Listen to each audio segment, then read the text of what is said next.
Bom dia, boa tarde, boa noite, pessoal. Meu nome é Bruno Ishii.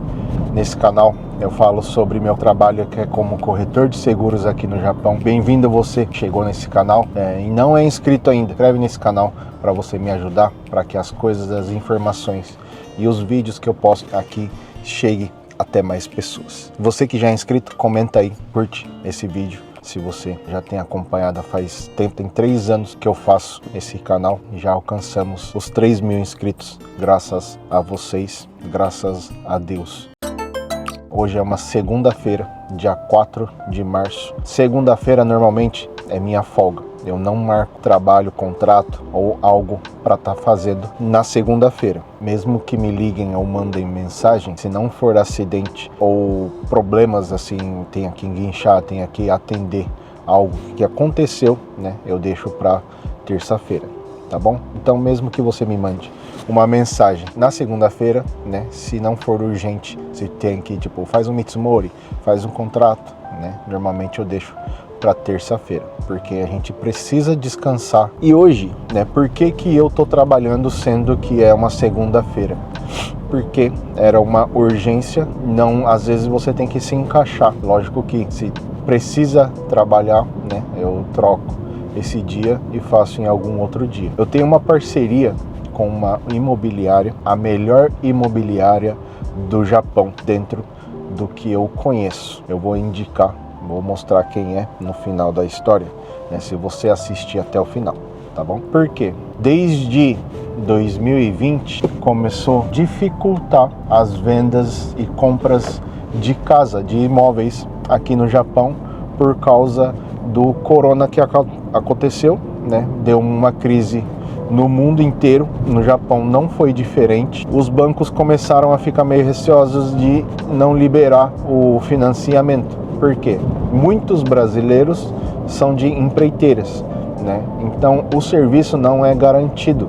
Se a produção cair, se a empresa falir, perde o emprego, né? E dificilmente consegue tão logo assim. E precisa de tempo de trabalho, né? Tempo de, às vezes, visto também, para estar saindo o financiamento da casa, porque é um financiamento longo, um financiamento alto, e isso dificulta. E agora, finalzinho do ano passado para esse, começou a voltar a não facilitar, mas começou a ter mais procura de casa. As pessoas que passaram pela crise do corona voltou a ter essa estabilidade, né, mensal no trabalho, né, e tudo mais. E as coisas aqui no Japão têm melhorado bastante. As ações, as bolsas de valores têm batido recorde todo ano, né, com uma expectativa que o Japão vá melhorar. E com isso, outras coisas começam a ir andando para frente também. Coisas que estavam travadas começam a destravar. E uma das coisas foi essa parte de imobiliária, que fala, eu acho, começou a meio que destravar e começou a vender mais. E essa imobiliária que eu tenho, essa parceria, né, inclusive é a mesma aonde eu comprei a minha casa. Há 7 anos atrás, esse mês agora deu 7 anos que eu tô morando naquela minha casa lá, né? E o mês que vem a gente faz 7 anos de casado. Eu comprei a casa antes da gente se casar, né? A gente já comprou para morar, já entrar depois da lua de mel, morar nessa casa que a gente comprou.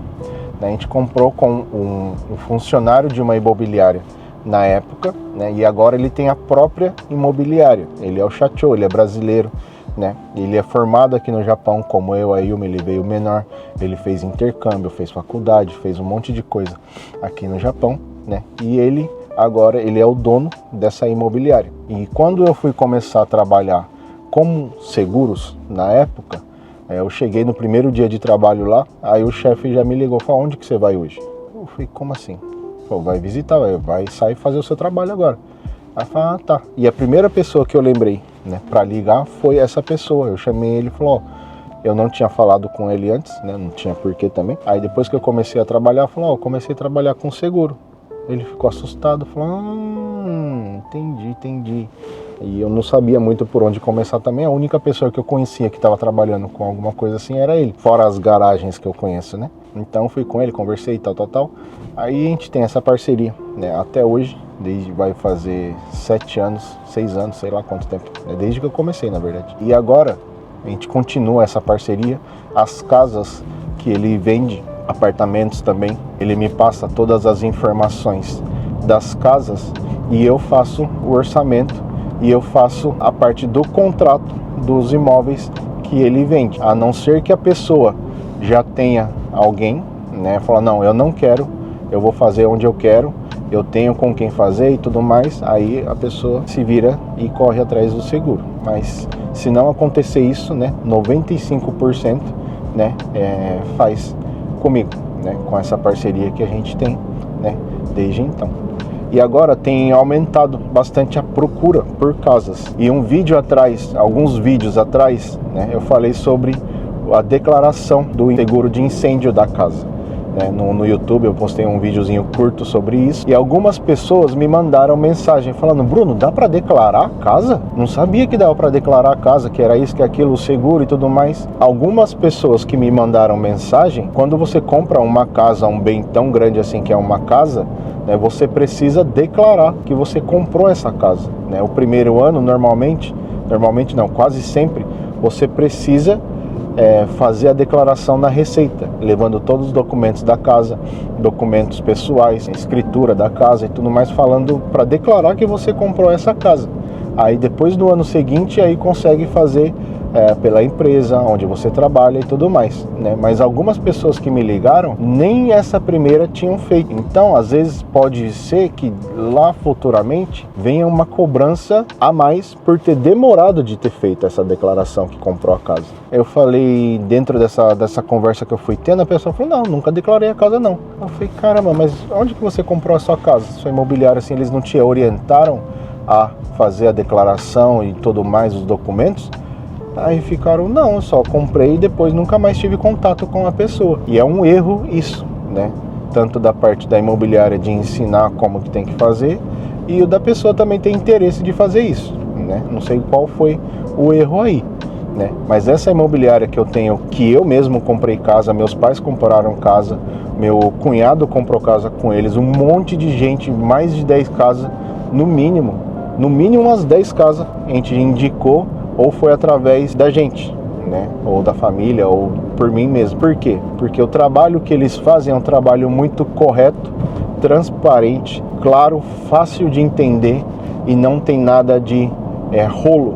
Eu já vi muitas pessoas, né, se darem mal por ter comprado a casa com pessoas que não tinham uma índole legal, né? Essas empresas faliram, e mesmo que a pessoa comprou a casa com essa pessoa, se a empresa faliu, você não tem aonde recorrer. Você perguntar informação, perguntar alguma dica, perguntar alguma coisa que você tem dúvida. O ideal sempre é você fazer com quem você consiga falar. Pessoas que deem suporte para você, não que deem desconto ou um melhor preço, porque isso daí você não vai sentir tanta diferença no mensalidade do mês, né? Às vezes dá 2.000, 3.000 de diferença ali, mas é a diferença desse suporte é o que vai fazer a diferença no longo da sua vida. Escolha lugares que deem um suporte 100%. Eu não ganhei nada por essas indicações que eu fiz para essa imobiliária, porque eu acredito que é a melhor imobiliária, para mim foi, então eu indico. Eu não ganho nada por isso, eu indico na confiança que eles vão fazer um bom trabalho, um bom serviço para as pessoas que eu indiquei. Por isso eu indiquei e continuo indicando. Quando me perguntam, eu falo: não, é essa daqui. Essa daqui você não tem erro. Tanto é que às vezes eles param de fazer novos clientes para dar suporte àqueles clientes que eles estão começando agora, que já estão em andamento, né? E se vai aumentando, vira uma bola de neve, e aquele trabalho que eles dão com qualidade vai perder a qualidade. Então eles deixam de até vender por um período para não perder a qualidade do trabalho que eles estão tendo, para você ver a seriedade que eles têm com o trabalho que eles fazem e para dar o suporte para aquelas pessoas que eles estão vendendo a casa. Existem vendedores de casa e existem corretores de imóveis. Eu já falei isso, né, muitos vídeos atrás, falando que existe vendedor de seguro e existe corretores de seguro, né? Eu entendo que existe uma grande diferença dentro disso daí. Por quê? Vendedor de seguros, ou vendedor de casa, vendedores de seguro, ele vem com um plano fixo, um plano sempre igual, sem querer analisar a sua situação, a sua realidade e oferecer um seguro melhor para você. E vendedores de casa às vezes são isso também, né? Falou, tenho essa casa aqui para vender, você quer?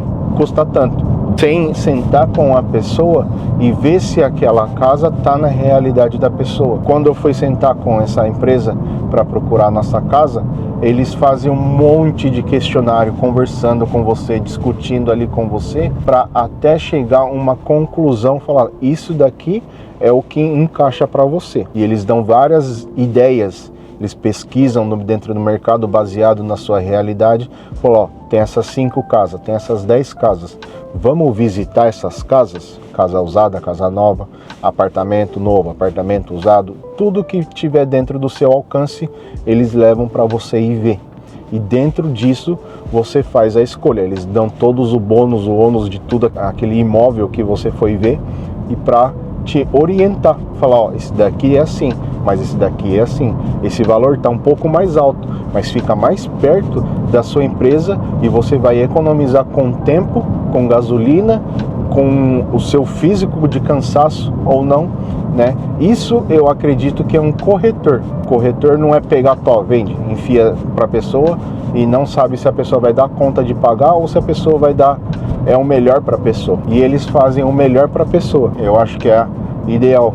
Muitas pessoas eu já vi comprarem coisas que não estavam no alcance delas e ter que entregar a casa ou entregar e fazer como falência. E isso suja o nome por anos, fora a dor de cabeça, fora o transtorno e estresse, briga em casa, briga com a família, briga com os filhos, e é um estresse desnecessário, sendo que você poderia ter evitado isso. E um tempo atrás, alguns anos atrás, né, deu um escândalo assim numa imobiliária japonesa, mas que vendia muito, que tinha funcionário brasileiro. Eles lucravam, super lucravam, enfiando um monte de taxa, né? Tinha gente que comprava a casa e saía com 2 carros zero, porque colocava o financiamento a mais e deixava sobrar dinheiro para a pessoa e tudo mais. E aconteceu isso aqui na região, fechou essa imobiliária, né? Essas pessoas foram para outras imobiliárias e continuam trabalhando com isso. Quando aconteceu isso, né, o governo, os bancos, né, foram atrás de algumas imobiliárias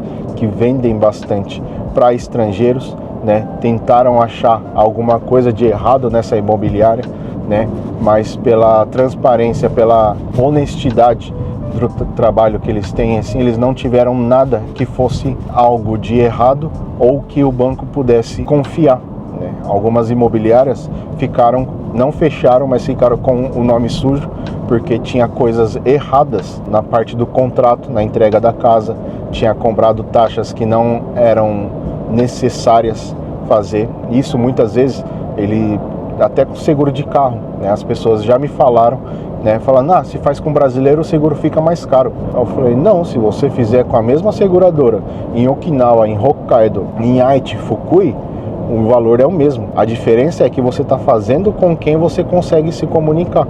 A pessoa achava que a gente, por ser brasileiro, ou peruano, ou qualquer outra raça aí, a gente acrescentava um valor extra pela tradução. Mas no seguro não tem nenhum lugar ali que você tenha um opcional de tradução ou não. O seguro é da seguradora. A gente intermedia esse contrato, que a gente entra ali no meio. Já me falaram várias vezes disso, né? E não é assim, né? O trabalho de um corretor de imóvel, um corretor de seguro, né, de imóvel, tanto é que ele tem uma taxa determinada por lei.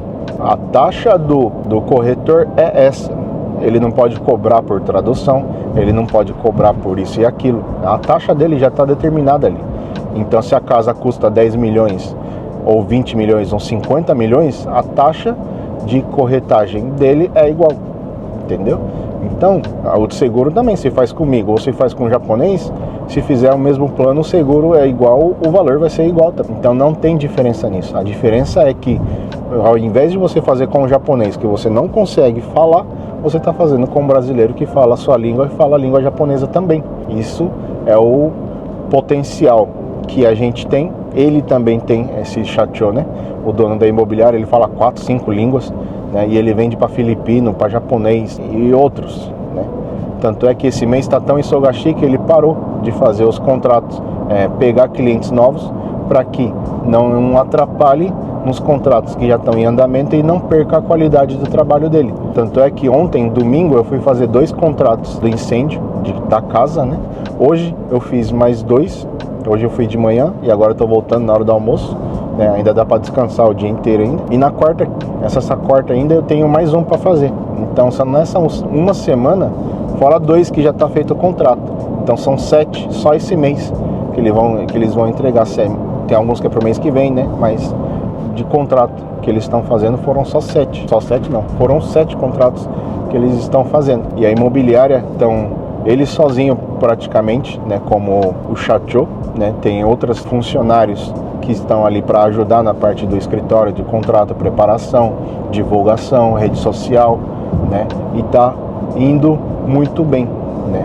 E é um brasileiro estudado aqui no Japão, como eu, como a Yumi, como o Kendi, a Camila, né? Que a gente cresceu aqui no Japão, estudou em escolas japonesas, se formamos aqui. Eu vi comentário de um canal esses dias aí, não no meu, num outro, ou não, essa geração que cresceu aqui, está estudando aqui, é uma geração boa, porque já consegue entrar na fábrica como Seishain. Ser Seishain de fábrica fosse o tops da galáxia, mas não é. Seishain você consegue ser com 18 anos, com 20 anos, com 40 anos, em qualquer momento da vida você consegue entrar na fábrica, se você ter estudado, se você consegue conversar, se você consegue desenvolver o seu trabalho ali, em qualquer idade você consegue se tornar Seishain de uma empresa. Mas eu acredito que nessa geração que tem crescido aqui, tem feito Shogaku, Chugaku, Koko, né, faculdade, Seimongaku, aqui no Japão, eles vão muito mais longe. Eu, como corretor de seguros, estou trabalhando num negócio que os meus pais não conseguiriam trabalhar. Então esse pessoal, essa molecada, essa meninada que está trabalhando, está estudando agora, está indo em faculdades, eles vão alcançar coisas maiores, né? E você também pode alcançar coisas maiores. Não precisa se limitar no conhecimento, na realidade dos brasileiros aqui no Japão. Você pode e você consegue alcançar coisas maiores e melhores, né? Tem pessoas que querem trabalhar numa fábrica, tem pessoas que querem trabalhar no escritório, como vendedor, como contador, como advogado, como várias outras coisas, né? A gente não pode se limitar. Se você se limita, é capaz de você não conseguir chegar até naquilo que você está se limitando. Fala, não, esse daqui tá bom para mim. Então nisso daqui tá bom, você está se privando, você está se limitando na sua capacidade. Você tem muito mais para entregar, muito mais você consegue ganhar, muito mais, né, nos jovens e adolescentes lá da igreja. Eu já falei várias vezes, né, para eles também. Vocês preferem ganhar 200 mil trabalhando 12 horas por dia, ou vocês preferem receber 200 mil trabalhando metade disso, trabalhando 6, 7 horas por dia? É lógico que você vai preferir trabalhar e ganhar a mesma coisa trabalhando menos, mas para esse trabalhar menos você precisa se preparar mais e estudar mais. Não é uma coisa que você vai receber de mão beijada, você tem que correr atrás, se esforçar, se dedicar, né? Se formar em alguma coisa, tirar licença de alguma coisa, né? E muitos se limitar a falar, não vou conseguir não, e nem tentam. É medo de perder, medo de errar, medo de frustrar. Quando a gente tem um medo, a gente acaba se limitando, né? Então tem que perder o medo, né? E eu falei que ia falar sobre a imobiliária, né? Tô dirigindo aqui. A imobiliária é essa daqui, ó. Expat Japan. Expat Japan não é propaganda, eles nem pediram para eu gravar isso, né? Mas é porque eu sei da transparência e honestidade que eles fazem o trabalho deles, né? Fica essa dica para vocês. Vou deixar a descrição aqui, o site deles, redes sociais deles, né? Se você quiser, né, fazer uma consulta com eles, manda lá, falar, eu vi no vídeo do Bruno lá e ele falou que vocês trabalham muito bem e eu quero falar com vocês, eu quero conversar com vocês. Pode ser que, como eu falei, eles estejam numa correria de contratos para entregar e para não perder a qualidade, eles deixem você de espera. Pode acontecer isso, tá? Mas não é que eles estão descartando ou fazendo pouco caso de você. É para que eles consigam dar o trabalho deles com qualidade, com excelência e para não prejudicar outras pessoas. Eles pode acontecer deles falarem para você esperar. Então, Eu vou deixar aqui o nome do Chateau lá, é o Kato Kiyonori. Se vocês verem o site, pode ser que vocês já tenham visto ele em sites ou Facebook, né, rede social, né, mas é com ele que eu comprei a minha casa, é com ele que eu tenho essa parceria da parte do seguro, dos seguros das casas, e ele faz nessa parte de imobiliária, né, ele só não aluga, ele não faz essa parte de aluguel. Eu quero alugar um apartamento, isso ele não faz. Compra e venda, falência, né, às vezes a pessoa não está conseguindo pagar a casa e quer entregar a casa, eles compram a casa também. Se precisar ter que fazer falência, eles dão entrada nisso também. Se você quer comprar, se você quer vender, né? Então eles fazem todo esse processo, tá bom? Então vá lá, sigam eles nas redes sociais deles, para que, né, esse trabalho deles também venha alcançar mais e mais pessoas, né? Esse Kato, né, que é o Chateau lá, ele já trabalha nesse ramo, se eu não me engano, há uns 10 anos. E eu conversando com ele, vendo, né, ouvindo de outras pessoas também, né, ele já intermediou contrato de casa, mais de 500 contratos. Então, o cara sabe pouco, tá? Então, tudo que você precisar, ele vai conseguir te responder, te orientar e esclarecer tudo o que você tem de dúvida. Tá bom, pessoal? Esse é o vídeo de hoje. Fica com o vídeo. Se você gostou, comenta aí, curte o vídeo, compartilha. Se você não é inscrito, se inscreve aí nesse canal. Beleza? Tamo junto. Deus abençoe. Tchau!